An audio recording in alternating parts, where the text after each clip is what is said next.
morning, welcome.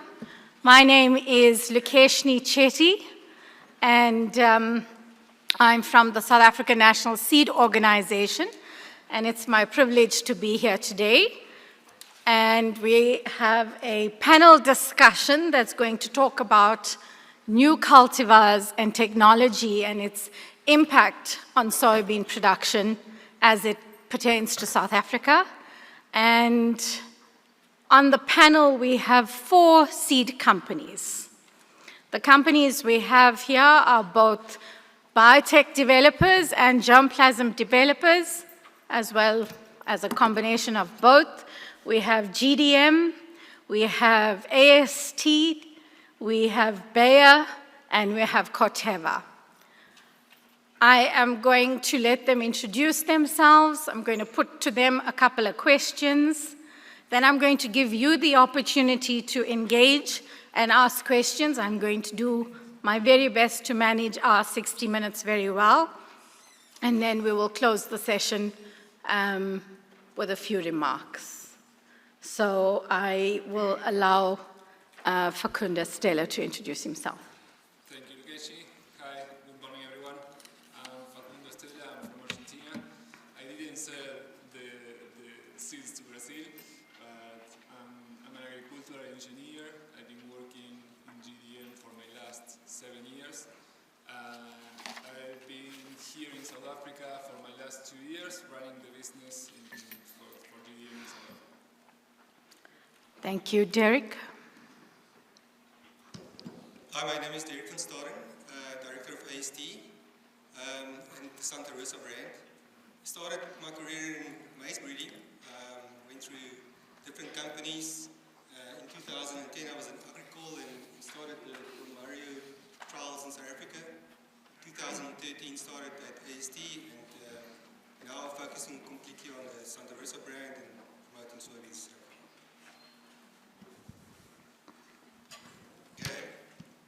Good morning, everyone. My name is Adriaan.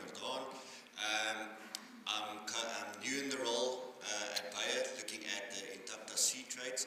I've been with the company for 2 years, more looking at the commercial side and then marketing side on Horti and cereals. I've been in the agricultural industry for about 10 years. Has jumped through a couple of sides to actually keep to the crop protection and the seed business. Currently, I'm the commercial strategy integrator, looking after Roundup, summer row crops, and the Intacta seed traits.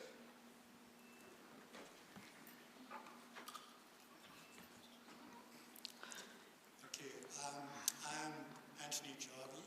I am a consultant representing Corteva for soybean cultivar development, and I've been doing cultivar development for the Pioneer brands since 1986. That's 39 years of doing this, and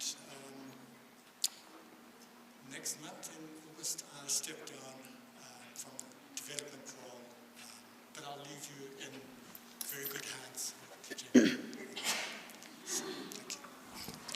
Thank you, gentlemen. I'm going to jump straight in with Derick from Agri-Seed Technology. Derick, to start us off on this conversation, do you mind just taking us through a quick overview of soybean production in South Africa over the last 3 decades? Thank you, Lukeshni. Interesting, soybean started in South Africa about 1903, when the first trials was planted in Sidara, and it was if I'm correct, it was a Chinese variety, and it yielded 1 kilogram per hectare, so very low. In 1925, they imported about 400 varieties, and one of the varieties was selected, and it was called Geduld, and that was probably the first commercial variety in South Africa. If you look at, and you jump a little bit to the 1990s, if you look at 1990s, from 1990 to 2000, roughly the yield, the percentage, hectares planted in South Africa of soybeans was about 80,000. We produced about 100,000 tons, and our yield was about 1.2 tons per hectare. At that stage, there was, and Anthony, please correct me if I'm wrong, but I think there was two predominantly companies in South Africa doing breeding and selling seed, Link Seed and Pano. If you jumped into the 2000s, and Professor called it this morning, said it this morning as well, but there was a disruption, I think, in the early 2000s in the sense that we had over maize production, we had a very low maize price. Farmers that one year started to decline and not plant all the maize hectares, but it's not a solution. So I think this whole environment in the early 2000s opened up the playing field for alternative crop. In 2007, and I think the professor also showed that 2007 was a critical year, I think. There was on the Grain SA, there was a motion to try and increase the soybean uptake in South Africa.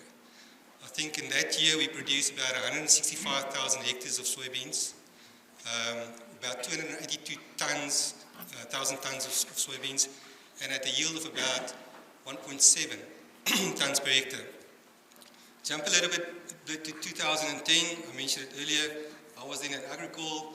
We seen that the market in soybeans was growing. We started trials with Marius seeds in South Africa, and I think the first varieties were launched in roughly around 2011, 2012. In 2013, I started with AST. We started testing a lot of Santa Rosa material, and in 2015 we started the first release of those varieties. Interestingly enough, in 2016 was the first time when the country went over 2 tons per hectare average. In 2021, we went the first time over 2 million tons of grain. In 22-23, was the first time we went over 1 million hectares. If you then jump to this year, and you compare a little bit 2007, where the whole environment changed, I think, and I think there was a lot of industry involvement. It was not just one sector.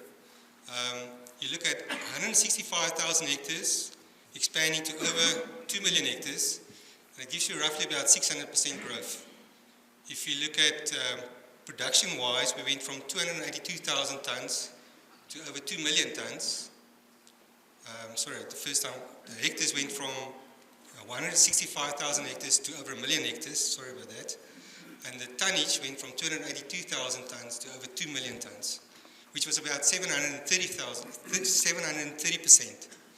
If you look at yield-wise, we were on 1.7 tons, and we're now just over 2.1 tons, so that's only 20%.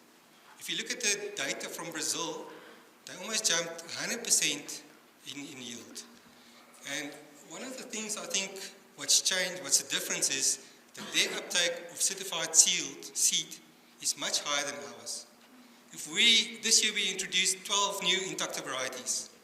If you take the market share of those 12 varieties, it's minute, because only 10 to 15% of our seed is getting bought, the rest is farm safe seed.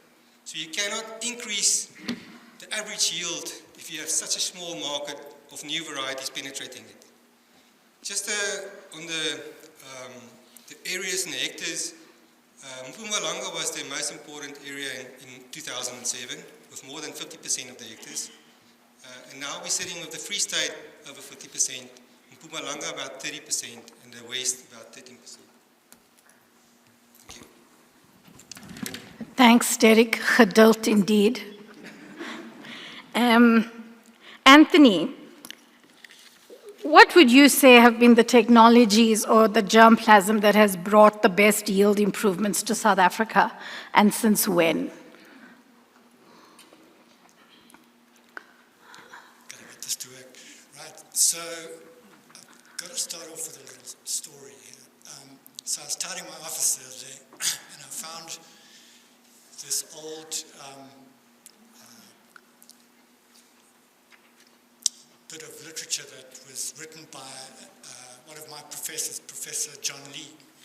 And it wasn't dated, but I suspect it was around about the early 80s. And it was entitled, "How do we reach the mythical target of 3 tons per hectare?"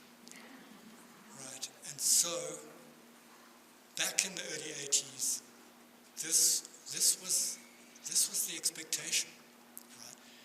And if I had to write that paper now, what would I do? I would probably say, how do we reach 6 tons, or how do we reach 7 tons, right? And so, what has changed to lead us into believe that our expectations should more than double, right? Part of this has been genetics, and we've seen a change in soybean varieties, a dramatic change in soybean varieties over the last 40 years. To begin with, we've had a small change in maturity, right? So in the 80s, we were looking at varieties with maturity group 8s all the way through to 5s, and now it's dialed down a little, and we may be looking at 7.5 to 4.5. So it has moved down by perhaps one maturity group.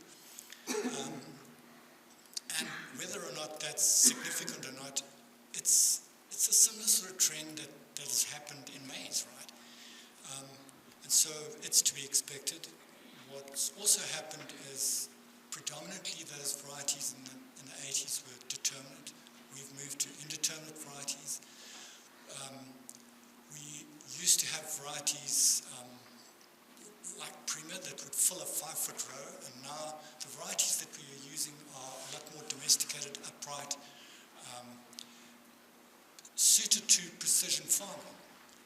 And so the actual type of variety has changed over the years, not only just the genetics within them, but the actual the type of variety. In the same time, it's not been the genetics on its own. We've had a change in agricultural practices. And if you think no-till or reduced till has come in this time, we've started using fungicides, which we never used before. We've moved on to, so one of the big steps was the introduction of glyphosate tolerance in the early 2000s. And so that's made a big difference to weed control within the soybean crop, but actually that is not where the biggest benefit has come. The benefit has come from reduced, so it's not only soybeans that have gone onto glyphosate tolerance, it's also been the maize and the rotation thing. And so we're having reduced chemical residuals in the soil, which has allowed us to rotate.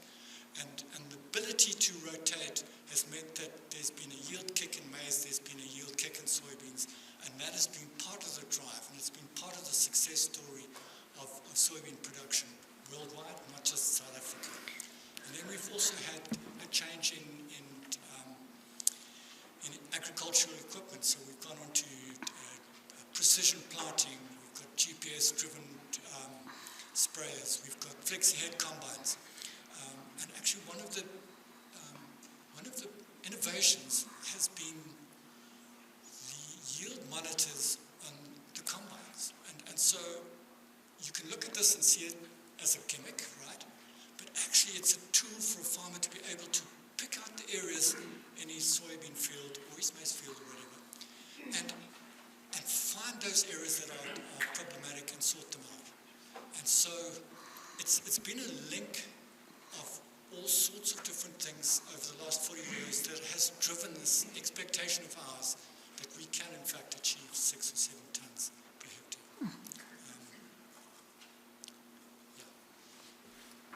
Wow. So leveraging off that and what Leandro said this morning about germplasm and agronomic practices, Stella, are the agronomic practices in South Africa unlocking the highest percentage of genetic potential? Thank you, Lukeshni. Yes, I'm not going to speak only about the agronomic practices. I know that it's about this, the question is about management, but we also understand as the yield, the component of the yield, as the environment, the genetics, and the management of the the soybeans too. So first of all, I would like to speak about the genetics. So we already bring some new varieties from Brazil and from Argentina, and we tested here, and we know that those varieties perform really well. But we use a concept there that is the environmental index. So not all the varieties are going to go good for all the environments that we have. So we were talking before in the break tea about the worm rations. If we see the worm rations, we see that the old varieties are going to perform more or less the same than the new varieties in the worst environments, in the lower potential environments. Because what we see is that all the breeding programs that we had before were focused in the stability of the varieties. But nowadays we see that if we cross the line of 3 tons per hectare, more or less, we're going to see that there is an increase in the yield. So genetics can explain also an increase of the yield. Then we have the environment, that is something that, of course, we cannot control, but the two aspects that we consider more important are the precipitation and the temperatures. But what we can control there is the planting time. So we know that the critical period of the soybeans is going to be when the soybeans is feeding the grain. So if we have the R4 until R4.5 until R6, and we planted all our area with soybeans in the same moment, we are going to have the critical period of the soybeans in the same moment for our system. And that is going to make our system less stable than we want to be. And then, of course, we have the practices of management. We are talking about density, we are talking about distance between rows, and we are doing some trials in order to understand what is happening here in South Africa in the different environments that we have. We know that this is really, the environments are really different if we cross a line of 100 kilometers. So the idea is to understand what is happening in every environment in order to give the best recommendation for the varieties too. When we are talking about fertilization, I think that you mentioned that in your last presentation, that the increase of the use of the phosphorus, we see it in South Africa, but we see also that not all the farmers are doing the soil analysis in order to see which are the nutrients that the plants need. So the fertilizations respond to some laws that if one nutrient is short, then it's going to affect the whole yield of the system. So it's not only increasing the phosphorus, that of course is good, but it's also doing some soil analysis in order to understand what are the nutrients that we are missing in our system. When we talk about genetics, we talk about more or less an increase of 8% in the new varieties in the best environment against the old varieties. But when we talk about management, that explains 27% of the yield. If our management is in a proper way, then it's going to explain 27% of the yield. There are a lot of things that we are working on to understand that, but soil compactation, density, distance between rows, of course, everything. But I want to close this with something that Derick said to us. Is regarding the certified seeds. When we see Brazil, when we see United States, Brazil, they are planting 47 million of hectares right now, and the national average is 3.5, 3.4. And when we see United States, we see that they are planting right now 35 million of hectares, and the national average there is 3.4 tons per hectare.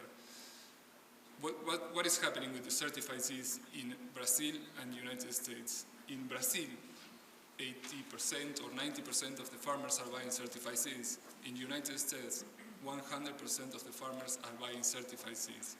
But then when we analyze South Africa, as Derick was saying, the national average here is 2.1 tons per hectare, and only 10 to 15% of the farmers are buying certified seeds. And we have the example of Argentina too.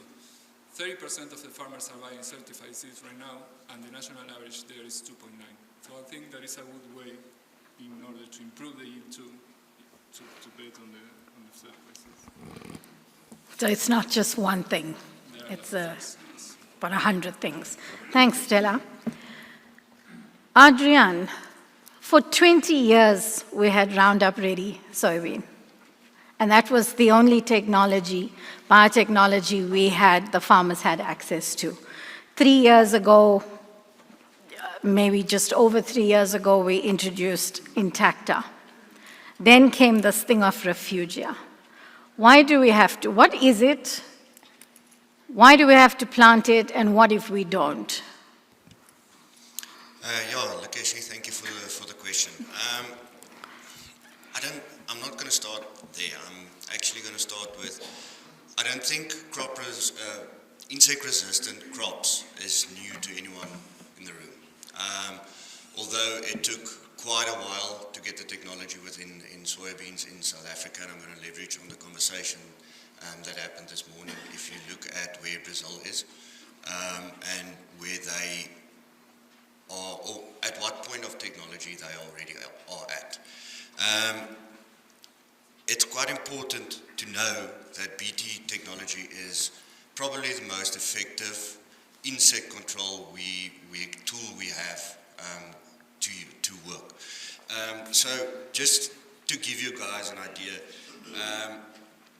it's the same as crop protection. If you continue a high dose of a certain control method, your pest can what's the word I'm looking for? Can get to getting resistance towards the thing that's controlling it at that stage. And that's why refuge areas are so important. And that is why it is used to manage the resistance of that specific pest. So just to give you an idea of how it works, we use refuge areas to actually multiply the pest. Like I mentioned earlier, the continuous dose can cause a resistance within the pest. So we use our refuge area to actually multiply, and that is in direct conflict with crop protection methods, chemical crop protection methods.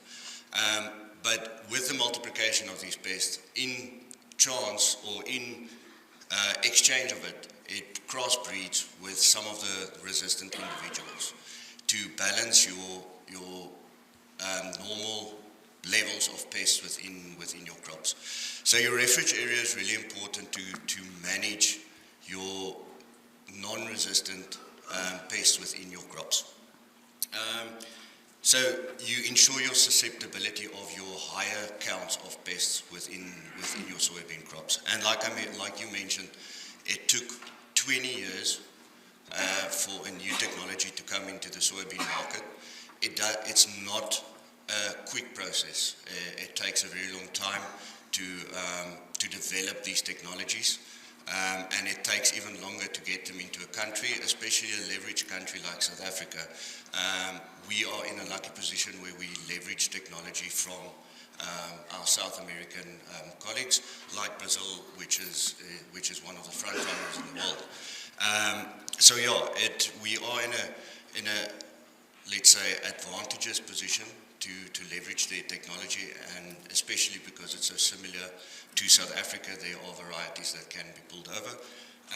But yeah, it is important. I think the most critical message here is to protect the technology we have.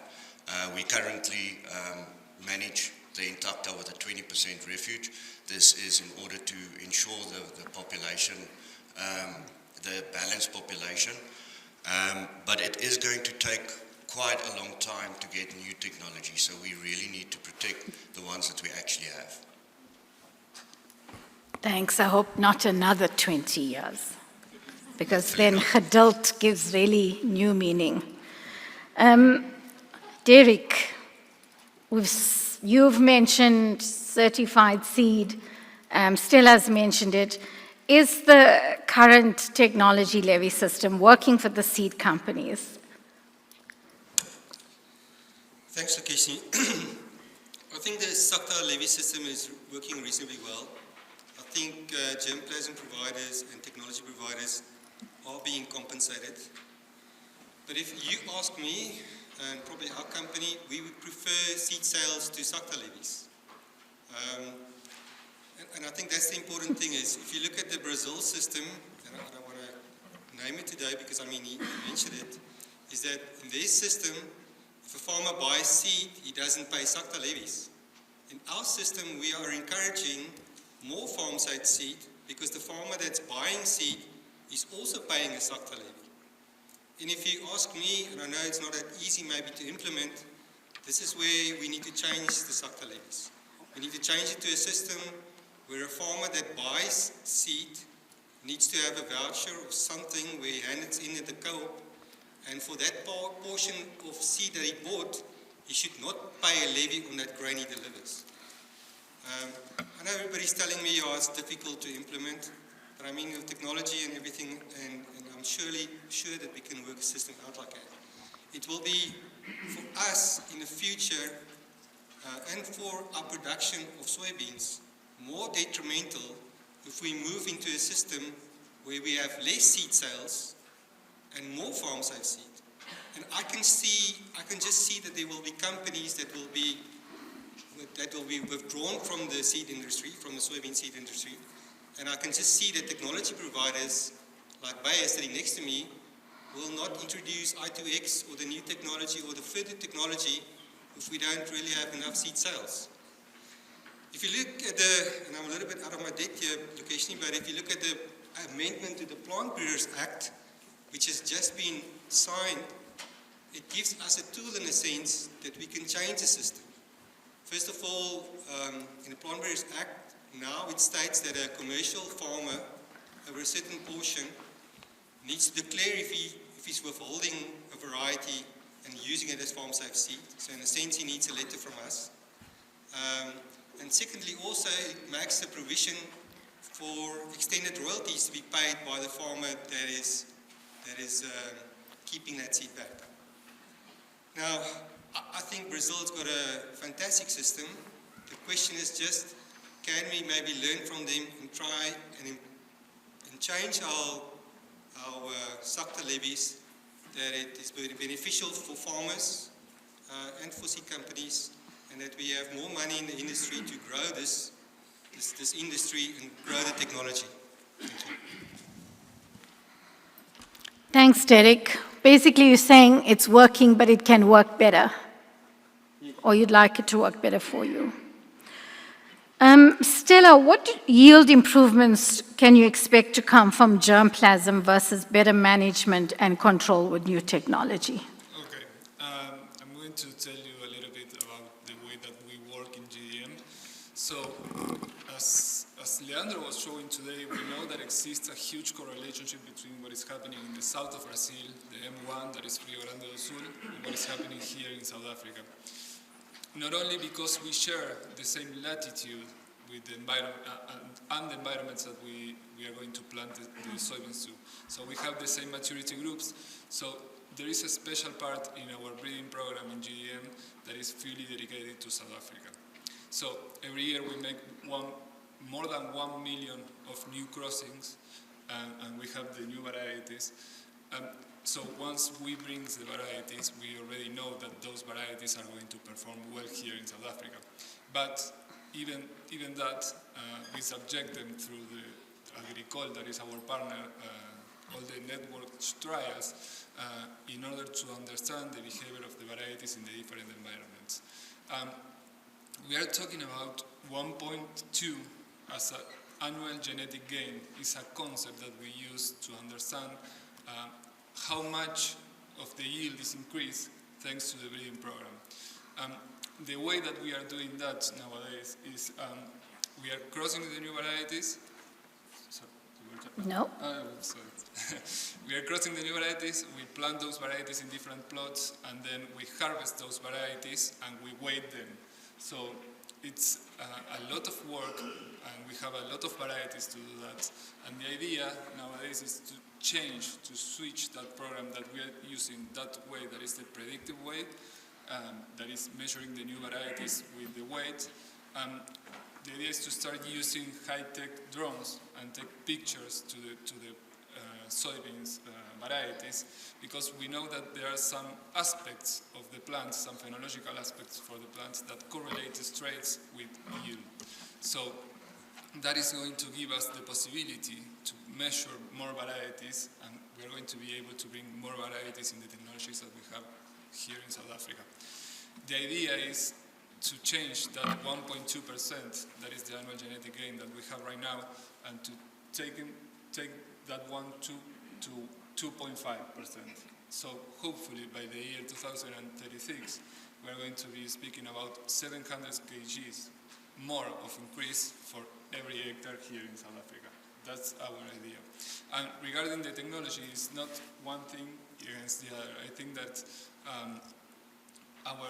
our breeding program, 80% of our breeding program is with conventional varieties. Then we see which are the needs of the farmers, and we put the technology into the plants that we are going to bring to South Africa. So if we are speaking about South Africa, the idea is to bring intact varieties right now, but hopefully in 2 years' time we are going to be bringing El List and Conquesta. So we have a quick response in our program, and we understand that it's the way of increasing the yield working with the biotech technologies companies. Thanks. You've mentioned some new technologies. Anthony, what has been the progress with Corteva's new technology, and when can expect it to be commercially available? Right. So since about 2019, we've been working on the Conquesta and Enlist deregulation. Right. And so just looking at that, Enlist, or E3, is a gene stack of three genes for three different modes of herbicide tolerance. So it's glyphosate, glufosinate, and 2,4-D. Right, and unfortunately, the glufosinate we won't be able to utilize in South Africa, but certainly the 2,4-D, and in combination with the glyphosate, that is going to bring in a combination of a new herbicide active for soybeans. And you know, what I said earlier in terms of the crop rotation, this is one of the big issues, is residues in our soils. Right? And so this, as the wheat population has become more resistant to glyphosate, we're starting to see problems develop both in maize and in soybeans. And we really do need new actives to be launched in the country. And currently what farmers are doing is they're adding additional herbicides with residues. And so I think, you know, the great benefit that we've had in crop rotation is going to be produced as people use more and more herbicides with residues. And so I think the addition of E3 is going to be a great new addition for South African soybean production. So that is E3. There's CE3, and so that is the Conquesta in combination with the E3. So the three herbicide genes plus two BT genes, and so that's a 5-stack, right? And so that is also on the cards coming. And you asked about the launch date, and that is one of the problems, one of the bottlenecks that we have in the seed business, and it's actually not only the seed business but in agriculture, is that everything has to pass through regulation, and we've got the trait side of things through. It's been deregulated in South Africa, so the E3 and CE3 traits have been deregulated, which is great, but what hasn't happened yet is that the herbicide has not been added to the label, and that is one of the things that is quite unpredictable. We cannot launch the new traits without the herbicide, and so we wait with bated breath for the deregulation of the herbicide before we can launch the cultivars. And so if you ask me when it's going to happen, I don't know, but I hope really, really soon. This was completely unintentional, but this theme of geduld is running very strongly in this panel when it comes to soybean. I have one last question before I will go to the audience questions, and this is for Adriaan. And it's leveraging off that new technology that Anthony just spoke about, and it's about gene editing. And when will we see new breeding techniques in soybean commercially available, and or if we were to import it?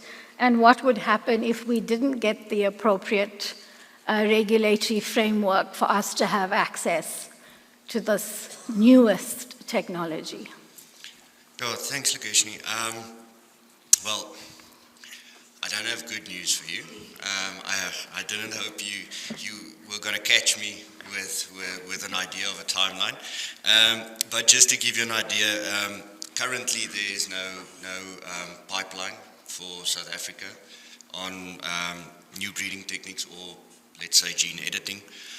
Although there is a pipeline on another GMO coming to the South African market, but for now there's no official pipeline for South Africa. But just to give you guys an idea, on gene editing, it is a fantastic tool that I think will change the industry in the long run quite a bit. We've mentioned quite a number of difficult topics on how many cultivars go into a breeding project to get just a few to the market.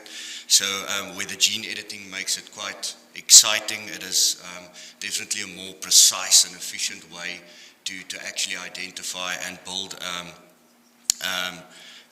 cultivars, modifying their genomes, versus your traditional breeding way of what we just mentioned, of crossbreeding and selecting the right ones for certain areas. So I actually enjoyed your comparison this morning of it's kind of like Tipex.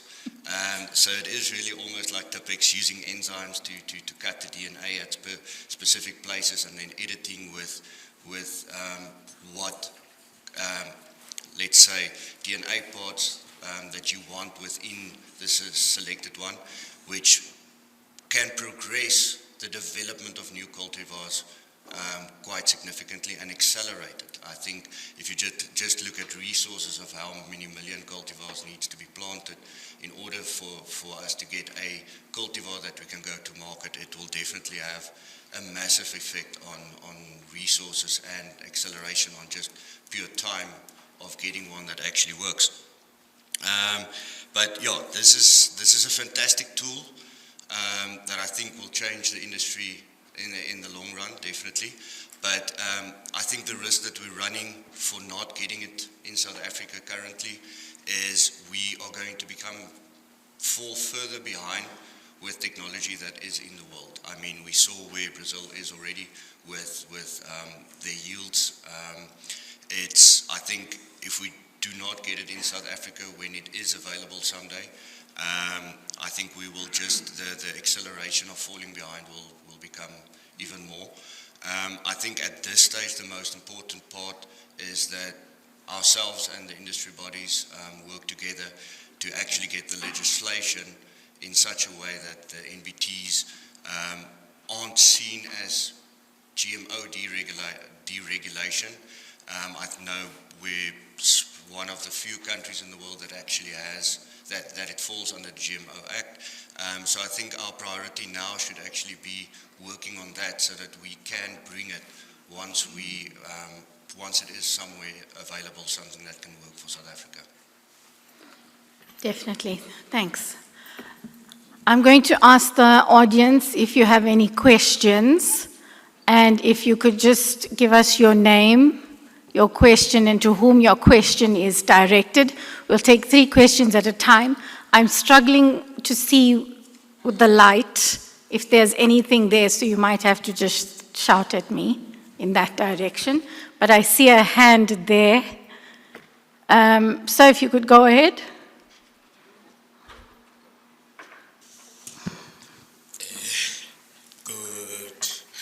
Good day, everyone. Ladies and gentlemen, my name is Oscar. My surname is Mola. My company is Little Trading Enterprise and Sufficient Grace Trading. I got four major complement clarity that we need to go to put in place. What is important is that we can address it. So access to market is important for the farmers. Access to arable land, because so much arable land that is not used, but to access it is a problem. As now we know, as South Africa, we got also land policy issues that some other they don't know. Some other think that we want to take a majority want to take the land of minority, which is not what we wanted. We wanted access to arable land that is not used. Let us do partnership collaboration. It's important in order to reduce the food insecurity and then in order to increase the GDP. We need also access to finance, because without the finance also is a dar for SME farmers that are coming to place. We need the cost of technology need to be affordable, because there's no need for SME to get the technology when it's not affordable. How can it's going to get it when it's not affordable? Technology is good to be in place, but it needs to be affordable. And then we need also a friendly environment where farmers, SME farmers, they can play. I think those were just your comments. Okay, thank you. Are there any questions? I see a hand here. Thank you. My name is Francois Prinsloo. I'm a farmer to the east, other side of Middelburg. I'm not sure if the question should be directed to Mr. Stella or Mr. Van Staden. In March at the Grain SA Congress, Mrs. Annelie de Beer showed us the ARC test plot trials with the results for 2022 up to 2024. And interestingly, in those results for the cool areas, the new varieties meaning after 2015, didn't do as good as the varieties before that. In other words, pre-2015, like your Don Mario 5953 and those, they were the top producers in the cool areas. And now, the reason why I say that is you keep on putting this out that we need certified seed, new seed, that's the best. But the trials isn't showing that. We as farmers, we don't just hold back seed because it's cheaper. It's sometimes because we feel they actually outproduce the new varieties. So I don't really see the scientific results where we can say increased production is because of seed variety.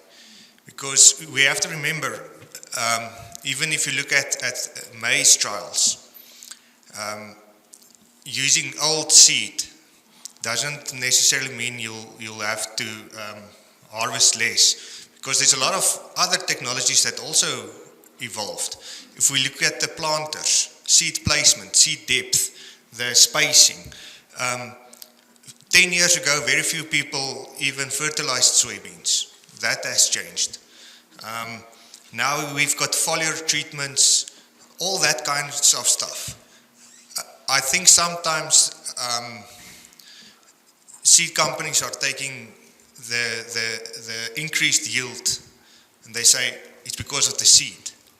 But on the other hand, the mechanical companies do the same. They say, no, it's because of the planters.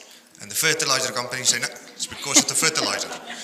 So we as farmers, we feel now we have to buy a planter that is 10 times more expensive than 10 years ago, with more fertilizer and increased seed cost. And we're not really getting 10 times better yield.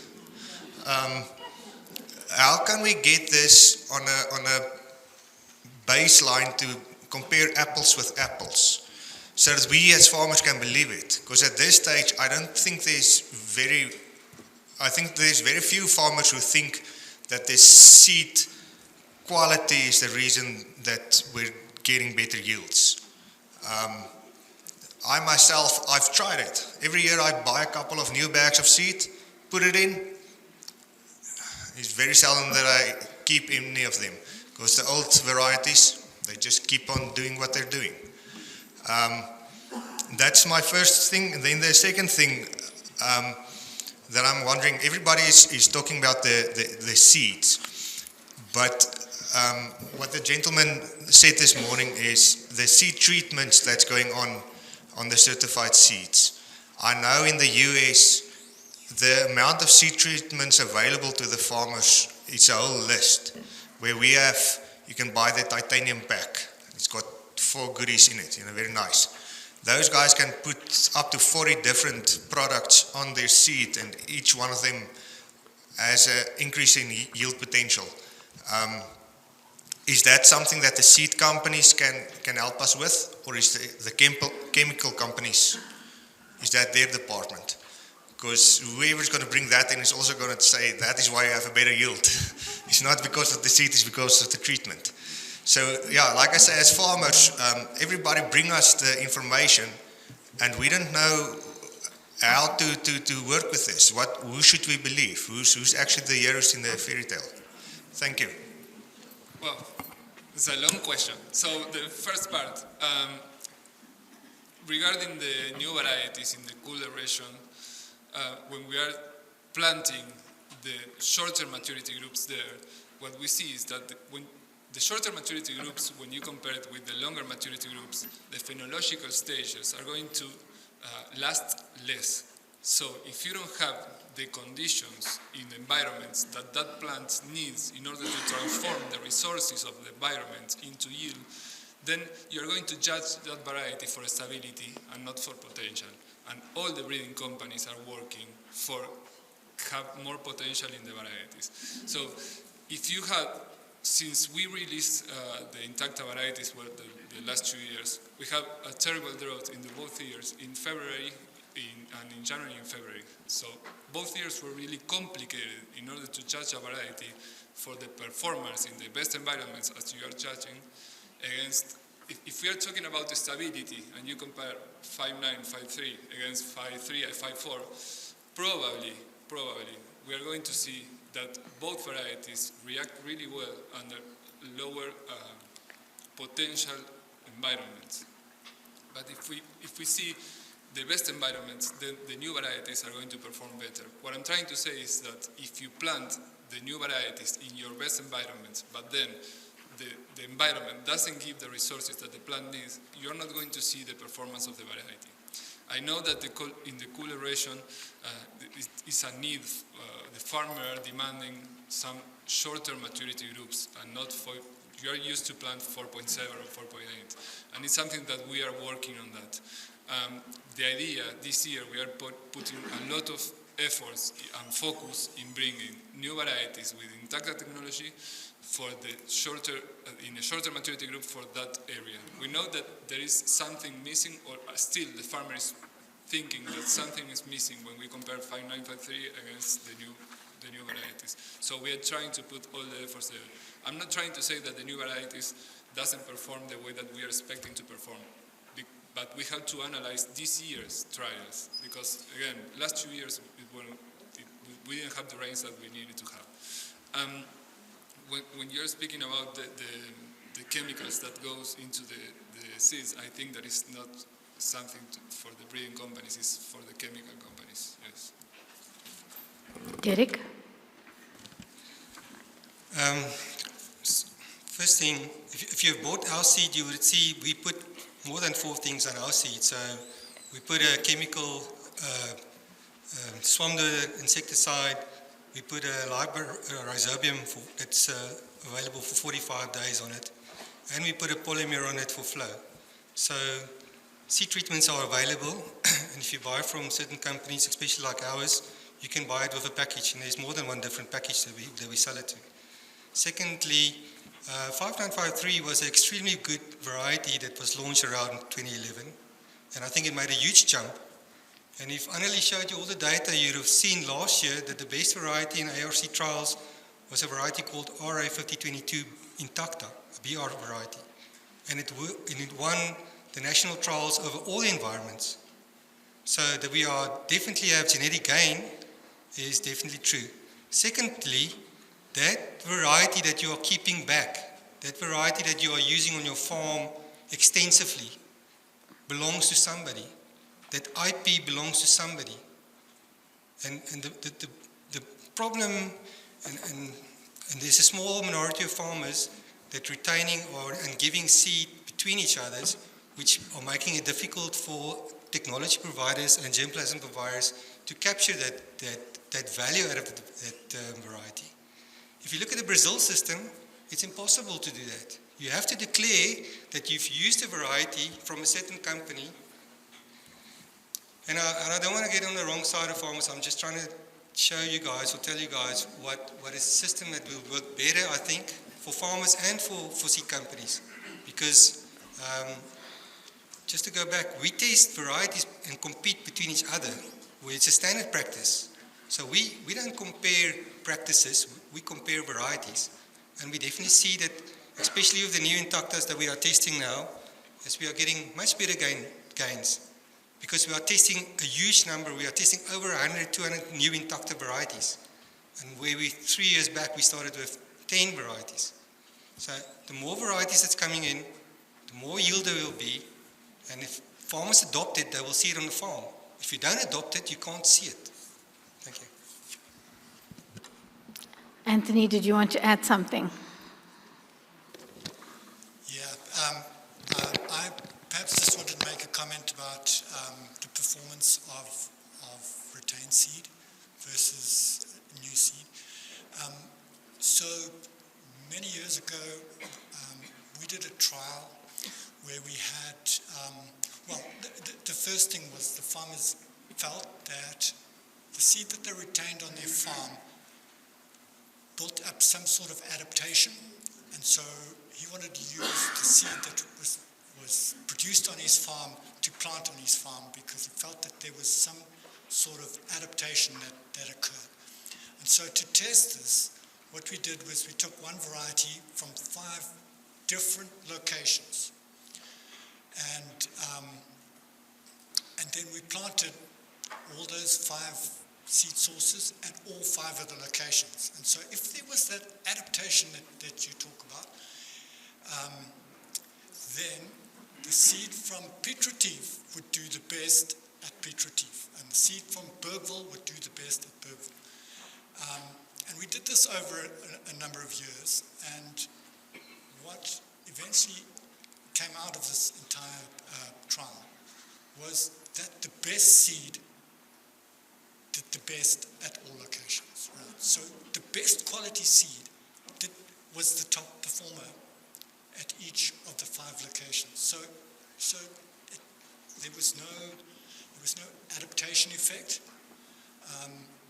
and it wasn't a comparison of bought seed versus retained seed. It was the mere fact that the best seed just gave you the best potential.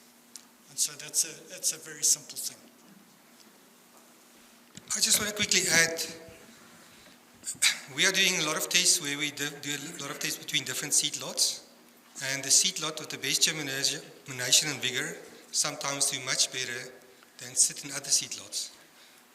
And I'm the first one to say that a farmer can produce on his own farm just as good seed as a seed company can. And certified seed and farm-safe seed can be of the same quality. The problem is that normally a farmer doesn't test his seed.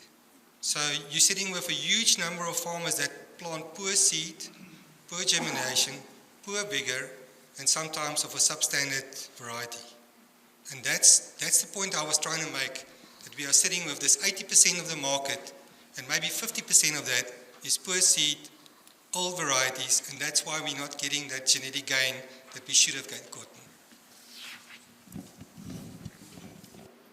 Adriaan, you want to? Sorry, I'm going to jump a little bit off. I just want to understand your question correctly on the seed treatment side.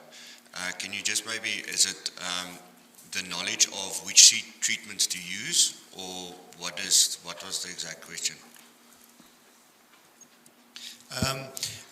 When you read literature or watch videos on YouTube from US farmers, they have a vast package of which they can choose, and stuff that they put on seed in furrow afterwards. They've got a whole product range that we don't have, and I'm just wondering why aren't we there yet? Are we going to go there? Why are we so far behind on that? Okay, that's also a bit of a loaded question, but just to give you an explanation, if you really delve deep into the portfolio you have in South Africa, and I'm not just meaning on pesticides, not just fungicide, insecticides, stuff like that, you will find a whole list of them as well.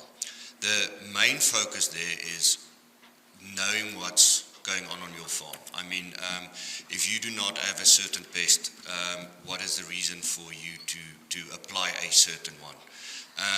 This also links up to practices for me. I know people putting EM in the furrow, for instance, going with kelp, stuff like that. It's a trial and error basis, and yes, they do have this extraordinarily long list of things, but I think it's more leaning towards knowing what's going on your farm, knowing what diseases, what pests you need to treat for. I think in South Africa we've got a really good portfolio to address those, and then moving on from there, knowing your soil types and all of that to make your decision on your own trial and error where to go. I know they've got a lot of literature on that, but they've been testing quite extensively over and over for what works on their farm. So I don't think there's a certain recipe for each farm necessarily, and I think the chemical agents are knowledgeable. We supply quite in-depth training on the products that we supply per se, but I mean, like I mentioned, there are a whole long list of things that you can add eventually. It's not necessarily to put everything on your seed. We know there's a limit of what you can do, and remember reaction between different components. So it's important to know what you're busy with, but your chemical agent will be the perfect guy to start that process for you. I can give time for one more question.